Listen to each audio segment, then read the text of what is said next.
बिस्मिल्लाहिर्रहमानिर्रहीम बिस्मिल्लाहिर्रहमानिर्रहीम। आज हमारा चौथा दर्स है मुक़द्दमा किताब फ़ारसी कदीम से। आज के दर्स का पहला लफ्ज़ है माह। माह यानी चाँद, माह यानी चाँद। उसके बाद लफ्ज़ हुलू, हुलू यानी आड़ू, हुलू यानी आड़ू। उसके बाद लफ्ज़ है तेहरान। तेहरान वही तेहरान है, तेहरान ईरान के एक शहर का नाम है। उसके बाद लफ्ज़ है गिलास। गिलास एक फल का नाम है, गिलास एक फल का नाम है। उसके बाद लफ्ज़ है हिंदवाने। हिंदवाना वही हिंदवाना है, हम भी इस्तेमाल करते हैं और फ़ारसी वाले भी इस्तेमाल करते हैं, लिहाजा इसकी तोज़ी और तशरीह की ज़रूरत नहीं है।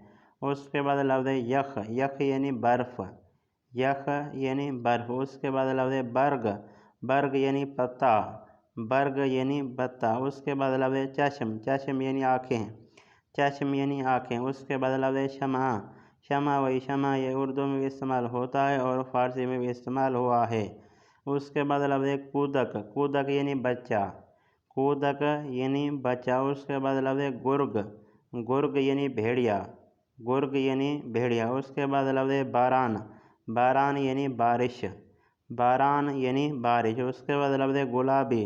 गुलाबी यानी नाशपाती, गुलाबी यानी नाशपाती। उसके बाद लफ्ज़ है कुरान। कुरान वही कुरान है, इसकी तोज़ी और तशरीह की ज़रूरत नहीं है। उसके बाद लफ्ज़ है कार्च। कार्च यानी खुम्बी, कार्च यानी खुम्बी। उसके बाद लफ्ज़ है लागर। लागर यानी पतला इंसान, लागर यानी पतला इंसान। जैसा कि आप तस्वीर में देख रहे हैं, उस पर छोटा सा तीर लगा हुआ है। उसके बाद लफ्ज़ है पर्दे।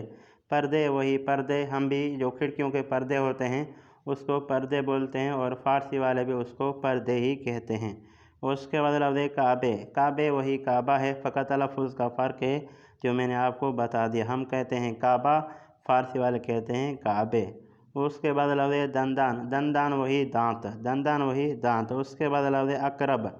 अकरब यानी बिच्छू, अकरब यानी बिच्छू। उसके बाद लफ्ज़ है मगाज़े। मगाज़े यानी दुकान, मगाज़े यानी दुकान। ये था आज का हमारा चौथा दर्स। उम्मीद करता हूँ कि दोस्तान इस वीडियो को देखेंगे, इस वीडियो को लिखेंगे, इस वीडियो से इस्तिफ़ादा हासिल करेंगे। दोस्तान से आखिर में रिक्वेस्ट करता हूँ, अगर मेरी वीडियो आपके काम की हो, मेरी वीडियो से आपने कुछ भी सीखा हो तो मेरे चैनल को ज़रूर सब्सक्राइब कर दें। वस्सलाम।